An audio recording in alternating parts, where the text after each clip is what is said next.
Hey everybody, welcome back to RPG Rookies, where we cover Dungeons and Dragons, tabletop role-playing games, dungeon crawlers, and all things fantasy. I am your dungeon minion. You heard right, I said minion, because I'm certainly no master. Today we have another product review, and so far on this channel, this very young channel, I've only covered products for Dungeons and Dragons and Wizards of the Coast. And today we're going to be switching things up a little bit. I'm going to be covering a Pathfinder product. In particular, this is the Pathfinder 2nd edition beginner box. So this is still in shrink wrap. So I'm going to peel back the shrink wrap, open up the box, pop up the lid, and show you all the content that is found inside. So let's take care of the shrink wrap first here and see what's in here. Now, this is a bigger investment from a financial perspective, a much bigger investment than the starter set for Dungeons and Dragons 5th edition. But perhaps the money might be worth it. So let's see what's inside. Okay, so first of all, we have dice. That is customary in these starting sets. So let's see. So we have a D6, a D4, a D8, a D10, a D12, and a D20. And they come in different colors to make it easy to distinguish them from one another. So we have that. Here we have some plastic standees.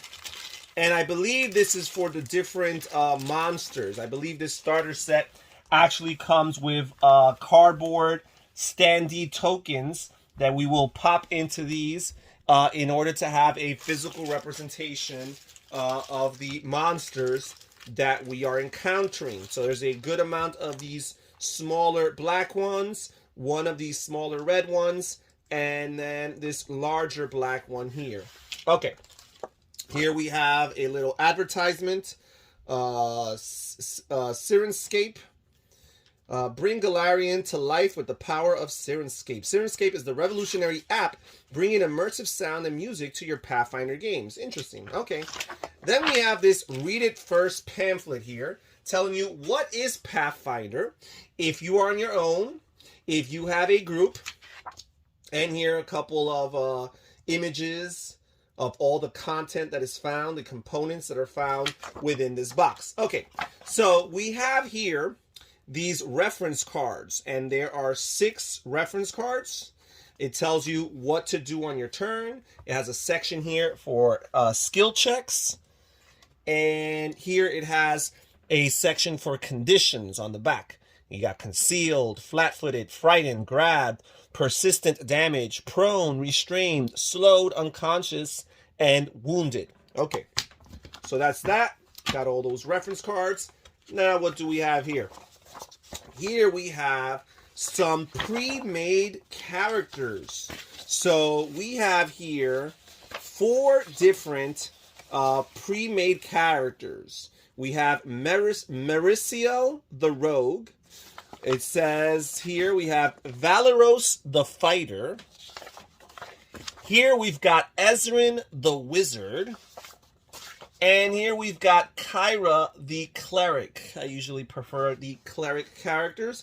It says, play a Cleric if you want to support and heal your allies with divine spells, if you know about religious writing and images, and if you oppose and destroy evil undead creatures. Okay, so now if you open up these sheets here, it gives you a character sheet for this particular character here, Kyra the Cleric, with all of her stats, her strength, dexterity, constitution, intelligence, wisdom, charisma, all her skills here and modifiers, her class here, her perception, her saving throws, her defenses.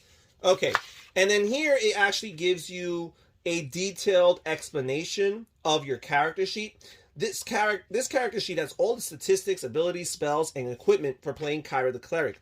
Take a reference card from the box for details on rolls, on DCs and actions. The action counters can help you track your actions. Each portion of the character sheet has a letter code. You can find more about what they mean below. For statistics, a high number is always better. And here it goes from A through M or through N, telling you all the different parts of the character sheet here and what they mean. So for example, perception here, you use this ability to try to find things using your senses. For a perception check, roll a 20-sided die, a d20, and add the perception statistic, the number in the magnifying glass. And over here in H, we have this magnifying glass, and we have a +7 modifier, so we would be able to add that. Okay, so here we also have some cantrips, some spells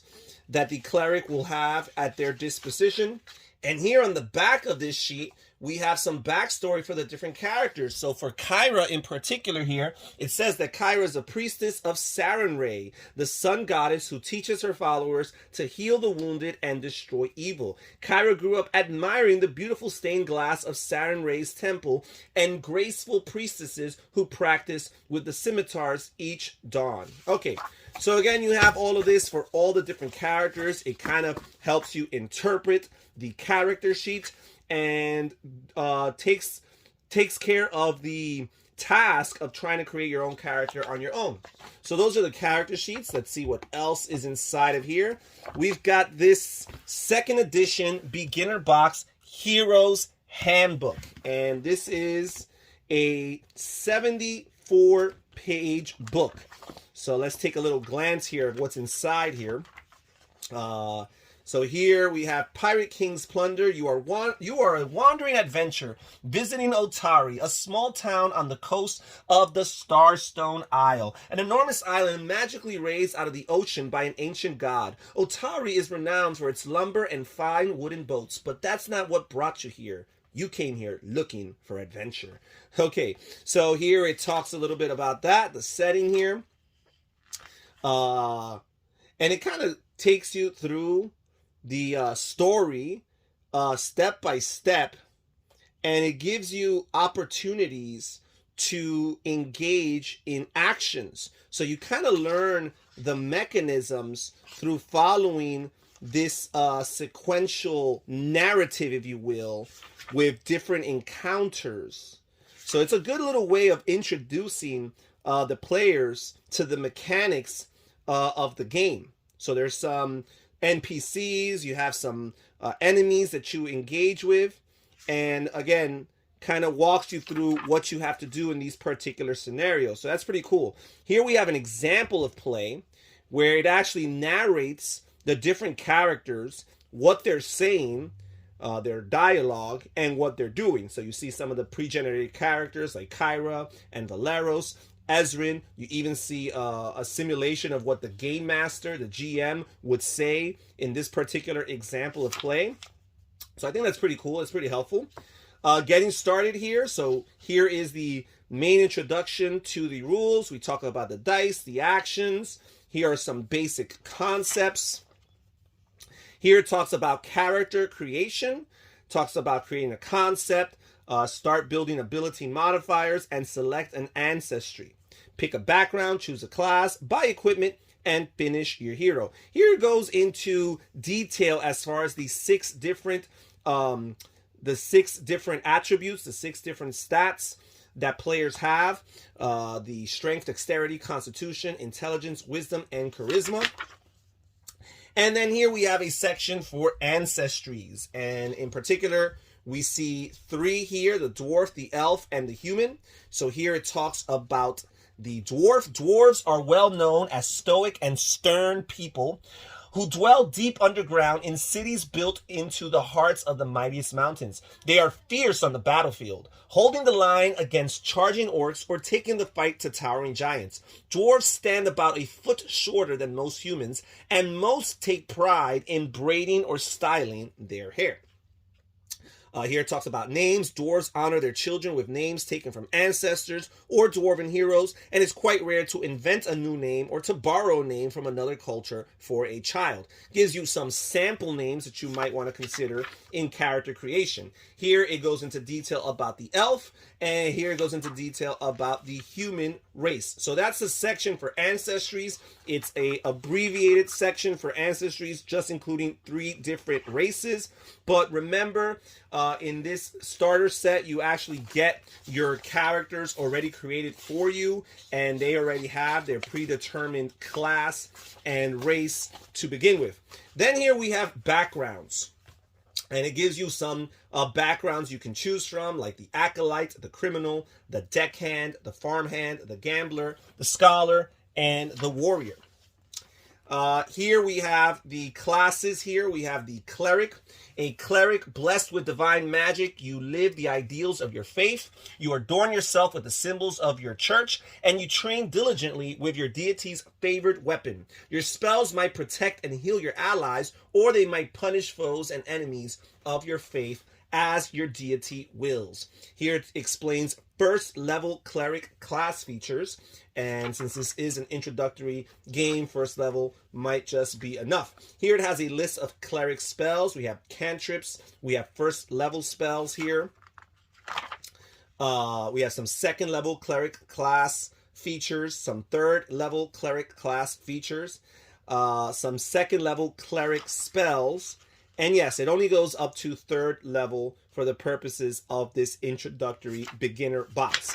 Then we have the fighter here described. Whether you fight for honor, greed, loyalty, or simply the thrill of battle, you're an undisputed master of weaponry and combat techniques. Okay, so it talks about fighter reactions, second level fighter class features, third level features. Then we have the rogue here. Using your wits and quick reactions, you take advantage of your opponent's missteps to strike where it hurts most. Okay. So here we have some first class features, some second class rogue features, and of course some third level class features. Here we have the wizard. You're an eternal student of the universe's arcane secrets, using your mastery of magic to cast powerful and devastating spells. Again, first level features, some wizard spells, cantrips, and their first level spells, which may have some overlap, and of course some difference with the cleric spells. Here are their second class features, their third class features. Then here we have a section for equipment. So, and it goes by each of the different classes here. Here we have some money, some buying and selling, and some carrying and using items. Talks about armor, talks about shields, different weapons that you can purchase. You got the club, the dagger, the mace, the spear, the staff. You got some martial weapons like the battle axe. You got the light hammer, the long sword, and the maul. Talks about gear here. You have different adventuring gear. Here's a section for cost of living. And then finally, it wraps you up with finishing your hero with their skills, their perception, their saving throws, their defenses, choosing their alignment. Your alignment is a general indicator of their morality and how strongly they favor consistency or flexibility. If you play a cleric, your hero's alignment must be one allowed for their deity. Then here we have a section for name and pronouns. We move here on to skills. It explains skill checks. Here we have a graph or a table for skills and skill actions. Some of the skills might include acrobatics or athletics, arcana, grapple, leap, shove, swim, trip, repair, deception skills, diplomacy, intimidation, medicine, nature, occultism, performance, religion, society, survival, thievery.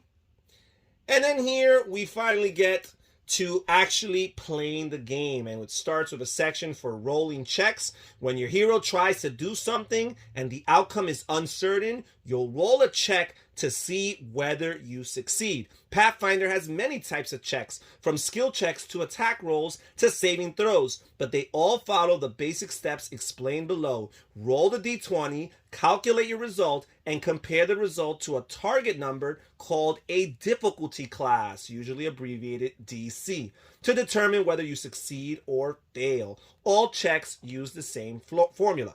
Then here we have a section for exploration. Okay, special rules for checks. Talks about rest and daily preparations, light and darkness. A section for encounters. Talks about taking your turn, the different actions you can take. Here is a section for attacks, how you deal with range attack, how you deal with damage. Talks about movement, targets. And here we have a section for conditions. And then finally, at the back of the rulebook here, we talk about leveling up your character. As you go on adventures, defeat opponents, and solve challenges, your character will gain experience points, abbreviated as XP. Keep track of your experience points on your character sheet as you earn it. And then here in the back, it talks about getting knocked out, dying, and being wounded. Okay. There's a quick reference on the back of this rulebook. Very thorough, especially for a starter set, I must say. And then let's see what else we have here. Okay, so we actually have some blank character sheets. So it makes sense as to why they had the section in the rulebook for creating characters. So maybe after you play a bit with these pre-generated characters, you might want to delve into creating some characters of your own.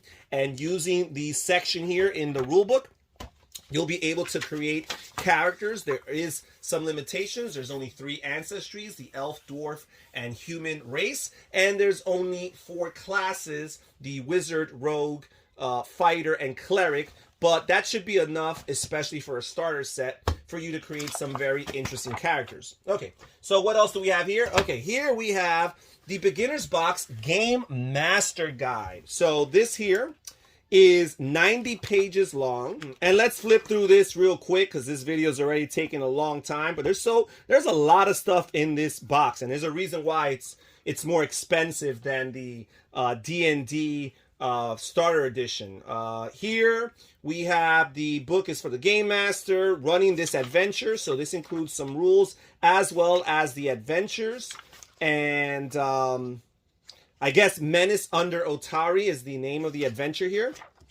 And it goes through part 1, Hungry Rats, Drop into Darkness, The Spider's Web, the Barricade. And it gives you a little bit of a map for players to navigate through in each of these sections here. The Forgotten Crypt, the Forgotten Shrine, the Abandoned Storeroom, the Trapped Hallway, the Gold Puzzle, Abadar's Vault, Kobolds and Traps. Okay, then here we have a second level adventures, Kobolds and Traps, Soggy Crossroads, Elements of Chaos, Solgath's Cave, Mermaid Fountain, Kobold Warren, Dragon Keeper,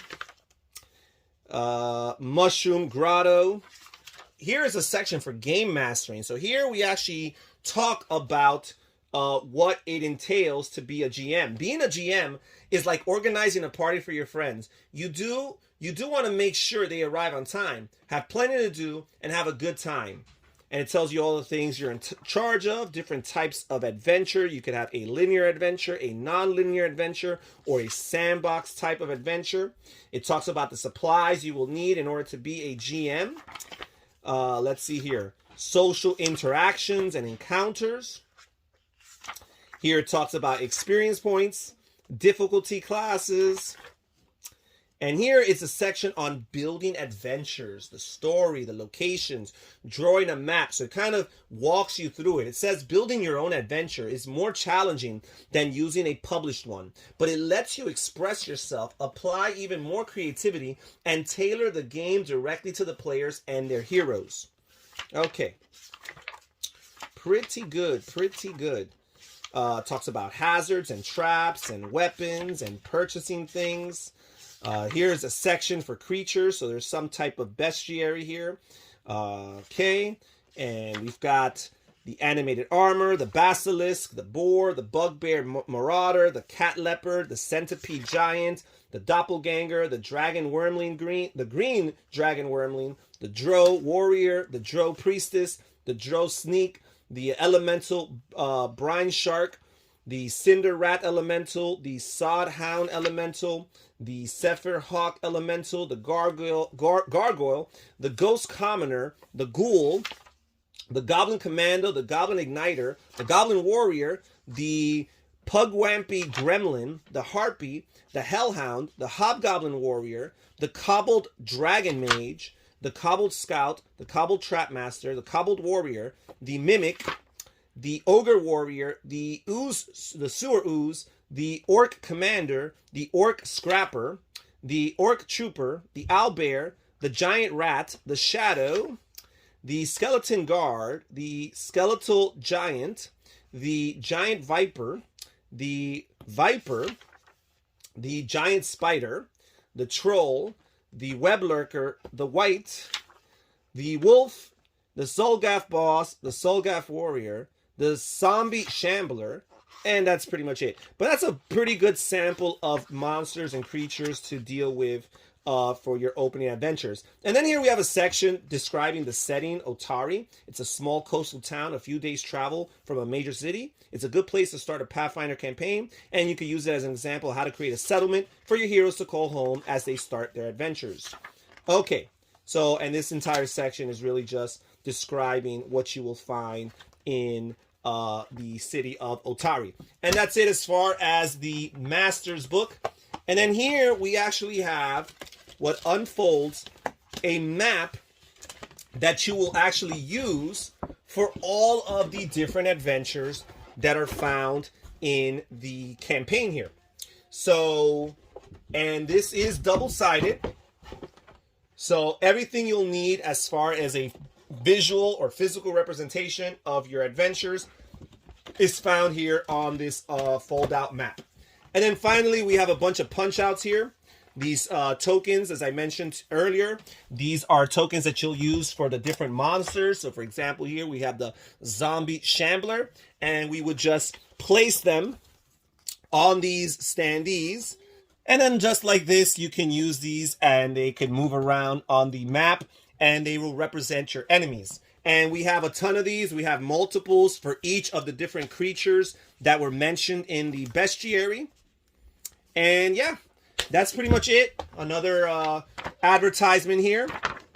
And yeah, that's pretty much it as far as what's inside of this starter box. I must say that there is a reason why it costs more than the Dungeons and Dragons starter set. From an economical perspective, getting into D&D starter set is a much easier decision to make. However, you get more bang for your buck with this Pathfinder starter set. And I feel that this kind of has the D&D starter set kind of wants you to whet your appetite and then purchase the actual core books. I feel that with this starter set, you can actually go much longer before you have to invest into other resources than you would otherwise with the Dungeons and Dragons starter set. Because beyond just having the regular adventures and the pre-made characters that come with this set, kind of like Dungeons and Dragons, the starter set, you also have rules here for character creation, blank character sheets for said character creation, and you also have some tips explaining how to GM and how to create and build your own adventures.